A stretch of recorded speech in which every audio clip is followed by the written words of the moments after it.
आज हम सेवाओं में पदोन्नति या प्रमोशन के बारे में चर्चा करेंगे। किसी भी कार्मिक व्यवस्था में जब तक कर्मचारी को उचित मात्रा में पदोन्नति के रूप में प्रेरणा नहीं मिलती है, तब तक कर्मचारी व संगठन कभी भी कुशल एफिशिएंट नहीं बनाए जा सकते। अतः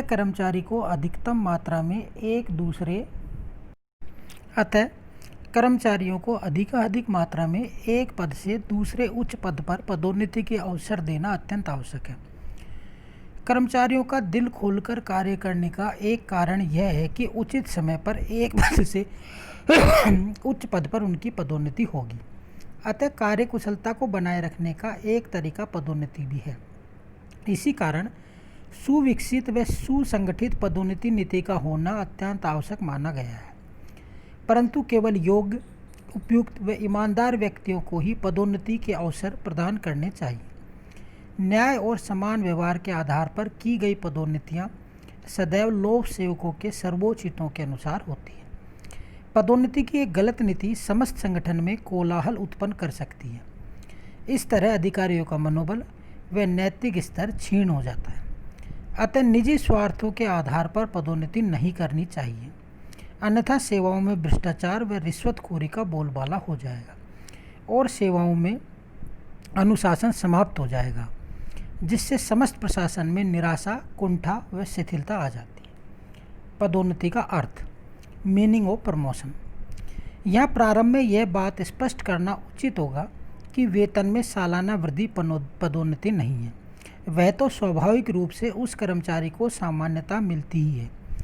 वास्तव में पदोन्नति से हमारा अभिप्राय उच्चतर पाठ्यक्रम, हायर ग्रेड पर पहुंचना है, या दूसरे शब्दों में यह कहना न्याय संगत होगा कि कर्मचारी के कर्तव्यों और उत्तरदायित्वों में वेतन वृद्धि सहित परिवर्तन ही पदोन्नति का एक अनिवार्य लक्षण है। एक पद से दूसरे पद पर जब कोई कर्मचारी पहुंचता है तो उसे कार्यभार व जिम्मेदारियों में एक आवश्यक परिवर्तन आता है। वास्तव में यही पदोन्नति है।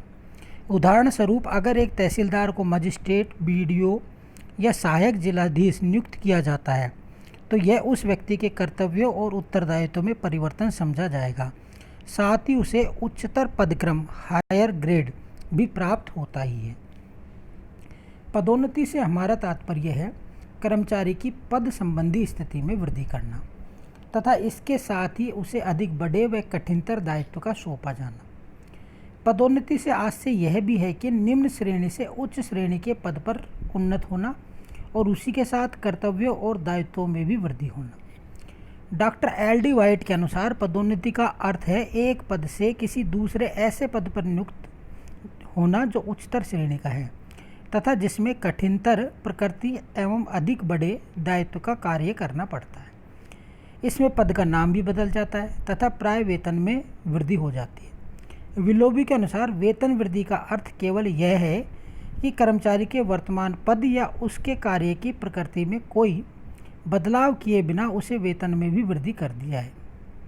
परंतु पदोन्नति का अर्थ यह है कि कर्मचारी को निम्न स्तर के पद से उच्च स्तर के पद पर नियुक्त कर दिया गया है। बिजी टोरपे के अनुसार पदोन्नति पदाधिकारी के एक पद से ऐसे दूसरे पद पर पहुंचने की ओर इशारा करती है जो उच्चतर श्रेणी या उच्चतर न्यूनतम वेतन वाला होता है। पदोन्नति का अर्थ है कर्मचारी के कर्तव्य एवं उत्तरदायित्वों में वृद्धि कर देना। पदोन्नति प्राय विभागीय होती है, जिसका अर्थ यह है कि किसी भी विभाग में उच्च पद रिक्त होने पर उसी विभाग के कर्मचारी को पदोन्नत करना, चाहे अन्य विभागों में उसने योग्य व्यक्ति क्यों ना हो। ऐसा इसलिए किया जाता है कि विभागीय कर्मचारियों में रोष और निराशा न फैले। ऐसे कर्मचारी अपने विभाग के कार्यों से पूर्ण परिचित होते हैं, जिससे वे उन कार्यों को कुशलता के साथ संपन्न कर सकते हैं। लेकिन इसका एक दोष यह है कि सभी लोक सेवकों को पदोन्नति के समान अवसर नहीं मिल पाते। गलत पदोन्नति क्यों? Why wrong promotion. पहला, यदा कदा सत्तारूढ़ दल के महत्वपूर्ण व्यक्ति अधिकारियों पर अनुचित प्रभाव डालकर गलत पदोन्नतियां कर देते हैं। दूसरा, कई बार अधिकारी स्वयं भ्रष्टाचारी और रिश्वतखोर होते हैं, अतः जो कर्मचारी उन्हें अवैधानिक रूप से प्रसन्न कर सकता है उसको शीघ्र ही पदोन्नति दे दी जाती है। तीसरा, अनेक बार अधिकारियों में विशेष व्यक्ति के प्रति अनुराग व विश्वास उत्पन्न हो जाता है, जिससे वे पदोन्नति दे देते हैं। कई कर्मचारी अपनी पत्नियों आदि के प्रभाव से भी पदोन्नति पाते हुए देखे गए हैं। यह अशोभनीय है। कई बार कई अधिकारी किसी कर्मचारी से व्यक्तिगत रूप में परेशान होने से ही उसकी पदोन्नति रोक देते हैं। स्पष्ट और उचित पदोन्नति के कानून, सिद्धांत और नियम के अभाव में अधिकारी वर्ग बिना किसी स्वार्थ भावना के भी गलत पदोन्नति करते हुए पाए गए हैं।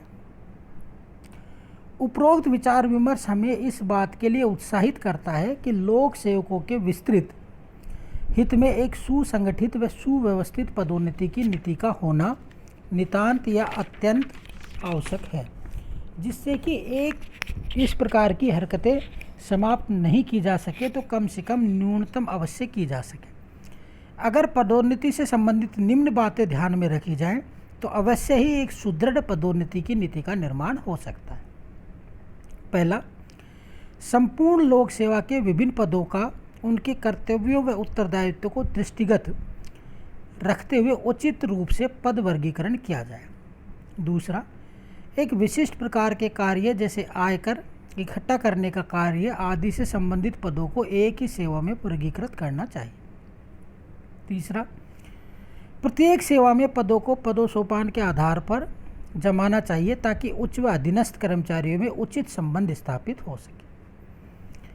एक पदक्रम ग्रेड से दूसरे पदक्रम पर कर्मचारी को ऊंचा उठाने के लिए पदोन्नति का मार्ग अपनाना चाहिए।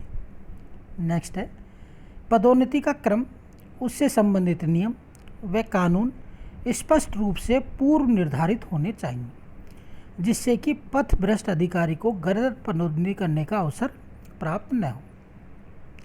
ज्येष्ठता, योग्यता, कुशलता और कर्मचारी के व्यक्तिगत स्वभाव आदि को ध्यान में रखते हुए विभाग का आंतरिक साक्षात्कार मंडल साक्षात्कार द्वारा कर्मचारी को पदोन्नति दे तो उचित पदोन्नति व्यवस्था स्थापित हो सकती है।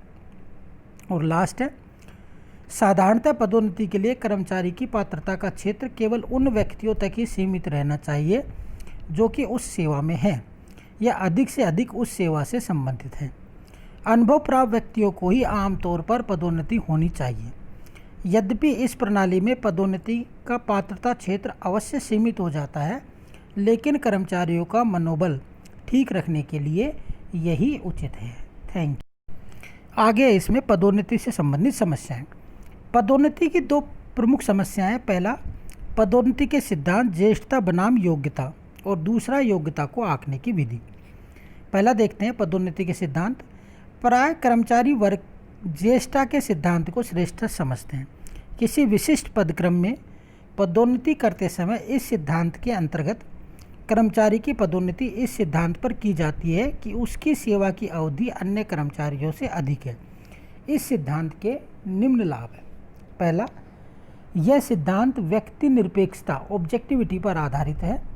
मेयर के अनुसार ज्येष्ठता वास्तविक होती है जिसमें आंतरिक झगड़े नहीं होते। दूसरा, ज्येष्ठता के बारे में सामान्यतः मतभेद उत्पन्न नहीं होता है। यह वास्तविक और ठोस तथ्य है जिससे इनकार नहीं किया जा सकता है।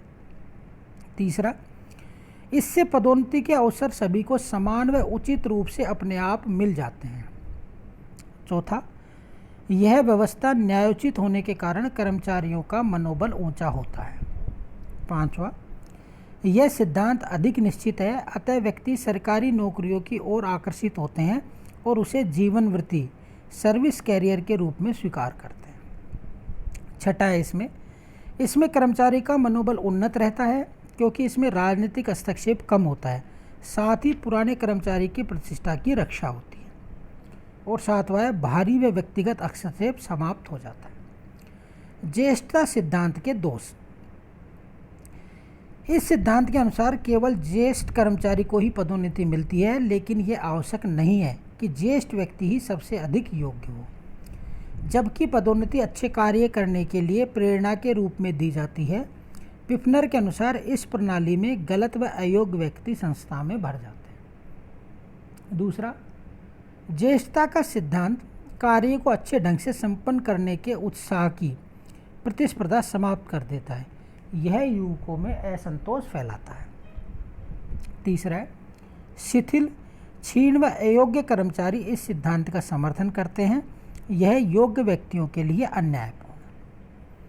नेक्स्ट है, यह प्रेरणा को समाप्त करता है, अतः संगठन कमजोर पड़ता है। प्रोफेसर व्हाइट के अनुसार ज्येष्ठता के सिद्धांत को अधिक मान्यता मिलने से यह संभव है कि उच्च पद अयोग्य और असमर्थ व्यक्तियों से भरने लग जाएं। योग्य व कुशल कर्मचारियों की महत्वाकांक्षा, उत्साह, प्रेरणा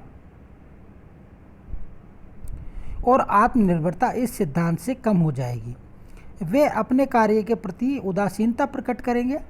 लेकिन अधिकांश विशेषज्ञों की राय है कि निम्न स्तर पर ज्येष्ठता के सिद्धांत को अपनाया जा सकता है, जहां कार्य प्राय व्यक्ति की रूटीन किस्म का होता है, वहां पदोन्नति के लिए ज्येष्ठता का सिद्धांत आसानी से अपनाया जा सकता है तथा इससे कर्मचारी वर्ग भी प्रसन्न रहता है। लेकिन उच्च पदों के लिए, जिनमें कि कार्य की विविधता अधिक होती है, वहां यह सिद्धांत उपयुक्त नहीं है। उच्च पदों के लिए तो योग्यता मेरिट सिद्धांत उपयुक्त व न्याय संगत होगा। धन्यवाद।